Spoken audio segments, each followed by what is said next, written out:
Hello friends, welcome to AH times. Friends, మన యొక్క AP రాష్ట్ర వ్యాప్తంగా పెన్షన్దారులకు సంబంధించి సర్వే అయితే చేయబోతున్నారు. అయితే పెన్షన్దారులు ఇప్పుడు ఎవరైతే పెన్షన్లు తీసుకుంటున్నారో వీరందరి ఇళ్ళకైతే రేపటి నుండి అధికారులు అయితే రాబోతున్నారు. అయితే అధికారులు వచ్చిన తర్వాత ఒకవేళ మీకు మీ పేరు ఈ లిస్టులో ఉంటే కనుక మీకు పెన్షన్ అయితే పోయినట్టే. అయితే ఏ లిస్టులో ఉండకూడదు ఏంటని మీకు క్లారిటీగా ఎక్స్ప్లెయిన్ అయితే చేస్తాను. ఈ వీడియో మీకు నచ్చినట్టయితే లైక్ చేసుకొని ఛానల్ ఫాలో అవుతుండండి. ప్రతి చిన్న ఇన్ఫర్మేషన్ మీకు తెలియజేస్తూ ఉంటాను.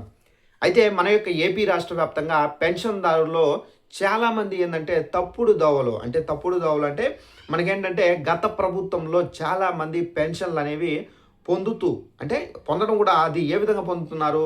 సో లంచాలు ఇచ్చి తప్పుడు దోవలో అంటే వాళ్ళు వికలాంగత్వం లేకపోయినప్పటికీ ఏంటంటే వాళ్ళు డాక్టర్లకు అధికారులకు అప్పట్లో వాలంటీర్లకు లంచాలు ఇచ్చి ఈ విధంగా వాళ్ళు ఫేక్‌గా సదరం సర్టిఫికెట్‌లు సృష్టించుకొని, సో, ఈ విధంగా పెన్షన్‌లకు అప్లై చేసుకొని పెన్షన్‌లు పొందుతున్నట్టుగా ప్రభుత్వం గుర్తించారు.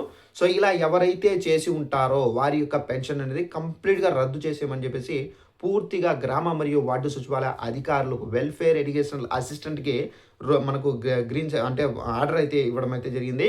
ఇప్పుడు మనకేంటంటే ఈ వెల్ఫేర్ ఎడ్యుకేషనల్ అసిస్టెంట్‌తో పాటుగా వేరొక అధికారి మీ యొక్క ఇళ్ళకైతే వస్తారు. సో, వచ్చిన తర్వాత పర్ఫెక్ట్‌గా చెక్ చేసేదేంటంటే మీ యొక్క సదరం సర్టిఫికేట్ అనేది చెక్ చేస్తారండి.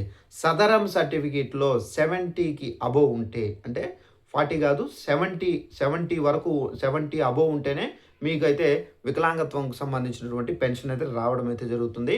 సో, మీకు 40 ఉన్నా మేబీ డేంజర్ జోన్‌లోనే ఉన్నట్లే. అలాగే మనకేందంటే విడో పెన్షన్ కానివ్వచ్చు, భర్త చనిపోయిన పెన్షన్ కానివ్వచ్చు, వీటిని కూడా చెక్ చేస్తారు. సో, చెక్ చేసి మీరు నిజంగా అర్హత కలిగిన వాళ్ళా లేదా అనేది కూడా చెక్ చేస్తారు. చెక్ చేసి ఒకవేళ మీరు నిజంగానే జెన్యూన్‌గా ఉంటే గనుక మీ పెన్షన్ ఎక్కడికి పోదు. ఒకవేళ మీరు చెక్ చేసుకోవాలంటే డిస్క్రిప్షన్‌లో లింక్ అనేది ఇచ్చాను. మీ యొక్క పెన్షన్ ఐడీ కార్డ్ ఉంటుంది. ఆ కార్డ్‌లో పెన్షన్ ఐడీ నంబర్ ఉంటుంది. ఆ నంబర్ అనేది మీకు వెబ్‌సైట్ ఓపెన్ అవుతుంది. ఓపెన్ అయిన తర్వాత ఒక బాక్స్‌లో మీరు ఎంటర్ చేసి సబ్మిట్ చేస్తే చాలు. మీ యొక్క స్టేటస్ ఏదైతే ఉందో యాక్టివేషన్ చూపిస్తే గనుక మీరు టెన్షన్ పడాల్సిన అవసరం అయితే లేదు. ఒకవేళ స్టేటస్ ఇన్‌యాక్టివేషన్ చూపిస్తే గనుక వెంటనే మీరు సచివాలయాలకు అప్రోచ్ అవ్వాల్సి అయితే ఉంటుందండి. సో, ఈ విధంగా ఎవరైతే ఫ్రాడ్ చేసి పెన్షన్‌లకు అప్లై చేసుకొని పెన్షన్‌లు పొందుతున్నారో అలాంటి వాళ్ళకి సంబంధించి వారి యొక్క పెన్షన్ అనేది రద్దు అవుతాయి. ఇక వాళ్ళకి ఏందంటే పెన్షన్ అనేది పంపిణీ అయితే చేయరండి. సో, ఇదండి ఇన్ఫర్మేషన్. ఈ వీడియో మీకు నచ్చినట్టయితే లైక్ చేసుకొని ఛానల్‌ని ఎవరైనా సబ్స్క్రైబ్ చేసుకోకుండా వీడియో చూస్తున్న వారు ఉంటే గనుక వెంటనే ఛానల్ కూడా ఫాలో అవుతానండి.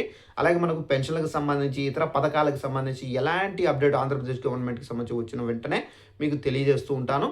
అలాగే ఇన్ఫర్మేషన్‌ను షేర్ చేసి వాళ్ళకు కూడా తెలియపరచండి. Thanks for watching this video. All the best.